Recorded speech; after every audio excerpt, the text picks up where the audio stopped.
Whatever you're doing with your life, it's not nearly enough. Maybe the whole world has gone soft and is more concerned with being polite or not hurting your feelings rather than give you a roadmap to succeeding. But the bottom line is that if you haven't achieved what you want in life, you're not doing enough. It's as simple as that. It doesn't matter if it's money, sex, looks, attention, or status. But if you look at your life right now and are left unsatisfied, then you need to change your mindset. Of course, everyone you think is being polite don't want you to succeed where they failed. It's just them trying to ensure you don't make them feel smaller. The irony is that when someone says you've gone too far, it's usually a bad thing, a warning of some sort, a criticism. But when they say you've gone far in life, that's praise, success, celebration. So how far is too far? Where is the too border? And who draws that line? And why do they draw it right where freedom begins? Because here's what nobody wants to admit. Too far is often just a synonym for too free, and freedom makes other people nervous. T.S. Eliot said, only those who risk going too far can possibly find out how far they can go. Those who risk going too far. So by definition, most people will never know what they're capable of because they refuse the very experiment that reveals it. That's why most people will never go anywhere near far enough or do enough to actually get what they want. So let's talk about what unifies pretty much every person on earth. We all have dreams, we have fears, we have desires. Those three things are the human operating system. And most people will tell you, I spend my life chasing what I want. Do you really? Or do you spend your life negotiating with fear? Or maybe it's something more subtle, more engineered, something to keep you compliant. You know, there's only one way to guarantee somebody can't escape from a prison. Don't let them realize they're in a prison at all.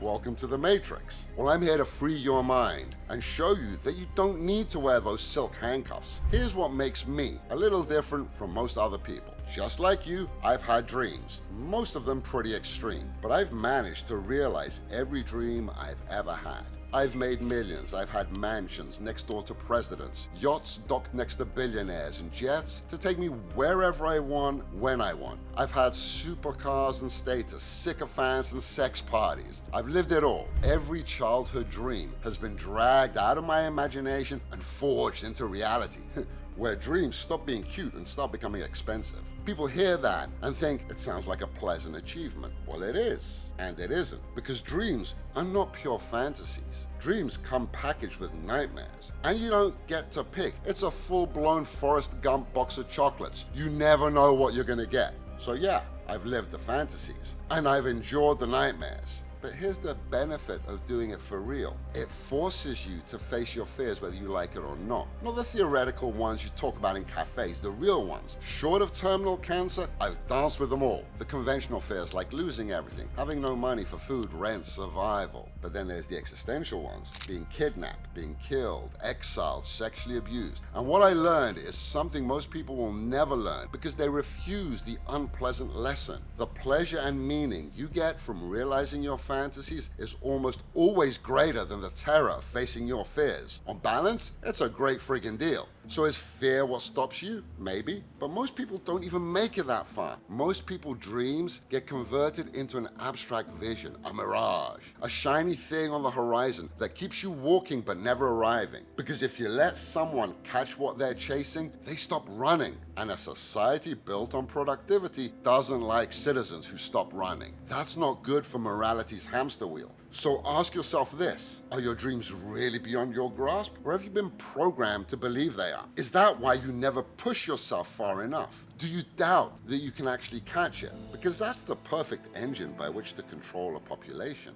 Your dream becomes long-term bait, because we all know that dreams require time, sacrifice, and discipline. Dreams take years to materialize, decades. Work hard for a long time, and you'll get there. Maybe when you retire, if you're lucky. So dreams keep you obedient across a lifetime, but desires, they push you today. And there's a big difference between dreams and desires. You dream of buying a boat and sailing around the world with someone you love, or owning a house on the beach and watching sunsets like it's your job. You desire, however, to pay the mortgage, provide for your family, buy the new phone, upgrade the car, get that hit now, and I'm doing okay. Smaller, manageable, achievable, if you play by the rules. And like all good bait, it's not just attractive, it's hypnotic. So let's stop asking the polite question, how far is too far? That's a moral question, and quite frankly, no one will ever tell you to go far enough to actually achieve your dream. Instead, ask the one question that determines your entire life. How far are you prepared to go? Because that question is the door you need to walk through. Everything you've ever dreamed of, everything you've ever desired, you can achieve it all, and you can have it faster than you think. Ask yourself honestly. No romance, no self-deception. How badly do you want it? How far are you prepared to go? If your honest answer is, I don't want it that badly, then good, that's clarity, move on. If your answer is, I want it, but I'm not prepared to go that far, that's also clarity. Just don't pretend you're unlucky. You're choosing safety and comfort. But if you say, I want it badly, and I'm prepared, then we have to confront what's stopping you. Economics? Morality, the law, fear of the unknown, stability, uncertainty. Here's what I can promise you, because I've done it repeatedly. If you're willing to risk going too far, you'll often capture what you're after without crossing the line you fear. Now let's talk about the most dangerous sentence in the human language. Everything about your life is a choice. People hate that. They want life to be fate or luck or somebody else's fault or the economy or the government. Because if it's a choice, that means it's their responsibility. And responsibility isn't comfortable. But here's the uncomfortable truth. You've been lied to since your earliest memory. So many of the things you think you chose weren't choices at all. Did you choose to get a mortgage or a job? Or were those expectations installed in your mind so early they felt like destiny? Let me give you an example that usually makes people shift in their seat. A job. How can a job not be a free choice? You need money to survive, right? So you chose where to work, sure. But it's not about where you work, it's the job itself. A job means exchanging your time, your life, for a salary. And a salary is the price you accepted to give up on your dream. If you're not working on your dream, you're working on somebody else's. Worker bees don't cause trouble. Worker bees keep the engine running. And you're far more compliant if you've got the weight of a spouse, kids, mortgage, bills, and small desires on your back. Society functions best when people are satisfied with normal. And normal is just mediocrity, which has been socially accepted. The abnormal scares people. The extraordinary offends them because it makes their surrender look like a choice. So let's say it clearly. Very little in your life so far has been a real choice. The bigger truth, the one that changes everything, is this. Everything can become a choice if you have the courage to make it, because choosing what you want against what they want for you isn't easy. It takes courage and a strong sense of identity with a heavy dose of determination to go against what's expected in order to become something more. And yeah, big brass balls. And now we get practical. If you want to go further without losing control, you need one thing before strategy, before money, before timing. You need to evolve who you are at your core. So the first real choice is this. Who do you want to be? Here's the good news, and I mean this with zero motivational bullshit. You are a magnificent creature. You are nature's masterpiece, billions of years of innovation in your DNA. Whatever you believe your reality is today, your life, your looks, your confidence, your character, you can change it all. You can choose to become someone else. And no, I don't mean fake it. I mean design yourself with intention. Think of it like a movie. When a director creates a character, they choose everything. Wardrobe, posture, voice, attitude, code, mission. Now imagine the character is you. You can design yourself into someone you admire. At first, it will feel like performance, good. Because everything you are today was also performance at the beginning. You weren't born with your current habits. You were trained into them. Back then, you didn't have a choice in what characteristics they were. Your parents, your teachers, and morality chose all those characteristics for you. They shaped you. You just went along with it. But you're older now. You have free will, and you get to decide who you are. And if you keep acting like the person you choose to become, this eventually becomes your reality. It's not magic, it's reinvention. I've reinvented myself 4 times in my life so far. Once when my mother died and I realized I needed to grow up and achieve something. Once when my business collapsed and I lost everything, so I had to bounce back. Once when I went to prison and I knew I had to survive the unsurvivable. And once, when I had to resurrect myself and forge a dream life from less than zero. And each time I did it, even though it should have been harder, it was in fact easier and substantially more effective. So close your eyes for a second. Imagine a genie shows up. Snap your fingers and you become a perfect version of yourself. What do you look like? How do you walk? How do you speak? How do you enter the room? What do you tolerate? And what do you refuse? Now here's the part people don't like. That fantasy you've just imagined isn't really fantasy. It's a direction. It's potential. It's your instincts showing you who you could become. And you can actually get there if you're willing to do this one thing most people avoid: baby steps. Every dream of yours becomes possible when you slice it into manageable pieces. The problem is, most people want A to Z instantly. I'm fat, I want to be thin. I'm broke, I want to be rich. I'm stressed, I want to be carefree. They want the transformation without the journey, so they procrastinate, they distract themselves, they scroll, they binge, and they sit there waiting for motivation like it's something that's just going to show up on its own. Because the truth is simple, they're not prepared to go that far. And worse, they don't trust themselves to know where to go. Which brings me to something you might not have considered. Why do so many people spend hours on social media or on Netflix, watching movies, series, endless visual stimulus? What are they really looking for? Distraction, entertainment, maybe inspiration? I think they're looking for direction.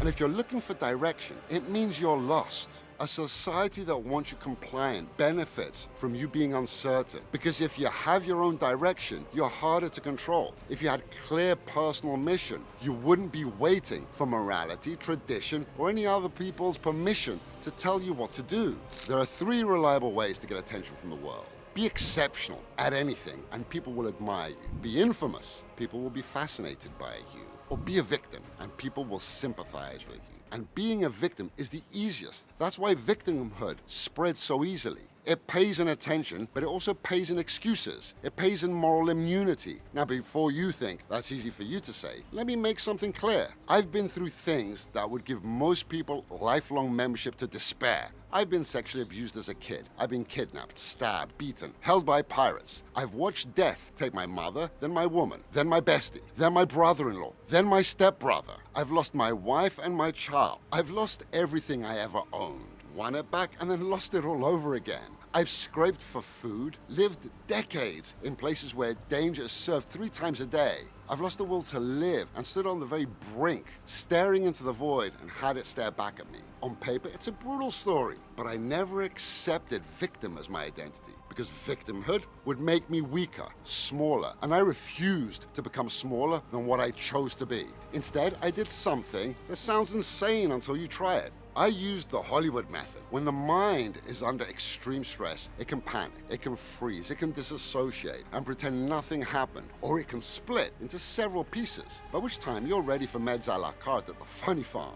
I chose something else. I chose personification. I decided who I wanted to be, actually around the time of my first trauma, and I built myself into that character. An adventurer, tough, resilient, beautiful, cunning, courageous, alive. I picked mentors, not teachers. I emulated instead of learning. Achilles, Odysseus, characters forged in adversity, with Iron Man closing the loop for good measure. Then I added archetypes, Bond, Thomas Crown, James T. Kirk, and others, not because I needed a costume, because I needed a code. I took pieces of each: the composure, the daring, the discipline, the charm, the refusal to fold. At first it was performance, then it became belief, then it became identity. Eventually it became me. It still is. So when disaster struck, it wasn't just disaster, it was just another chapter, a new scene, because by definition, an adventure is not a lullaby and a fairy tale. An adventure requires monsters, adversity, fear, the unknown. And every time my life hit me, I framed it as this, my epic movie. Not because I was delusional, but because the way you frame yourself changes how you actually think, feel, and act. If you call it a tragedy, you collapse. If you call it training, you sharpen. We all know the Nietzsche line, whatever doesn't kill you only makes you stronger. It's true, I felt it several times, but it also makes you wiser if you extract the lesson. And yes, I don't win them all. Many of these are losses, but the losses are often more valuable than the victories. And here's the strange truth I can offer you. Even though I've lived at the apex, wealth, beauty, luxury,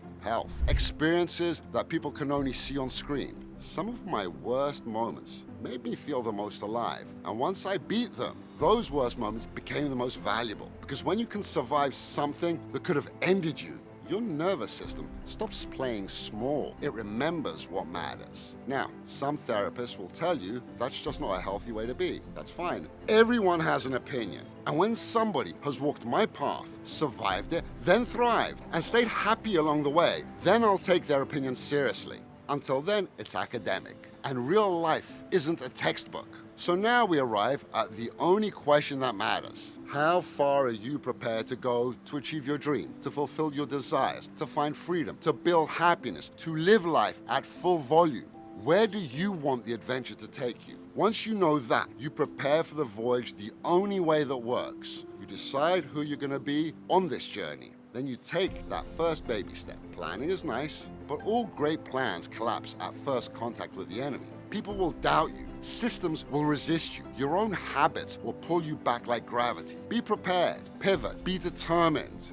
Find a way. And if a way doesn't exist, then you build one, you make one, you dig one, you punch through. But understand this, everyone will try and dissuade you. Everyone will tell you you can't do it. Not because they're evil, but because your freedom makes them feel small. If you grow, they're less. Your ambition exposes their surrender, so don't be hypnotized by other people's pessimism. And once you build momentum, you'll see that worrying about going too far is not nearly as important as focusing on doing what you need to do to accomplish your goals. Going too far is what differentiates the winners from the crowd. It's what makes you stand out. It's how you get what you want. They say the best time to plant a tree was 20 years ago, but the second best time, well, that's right now. So take the step. Step into the unknown and don't be afraid, because you will find the way, and if you don't, you will build it. That is what the art of going too far is. Now, if this video makes you stop and think, don't leave it a moment. Like and subscribe. Your support directly helps me keep creating this kind of content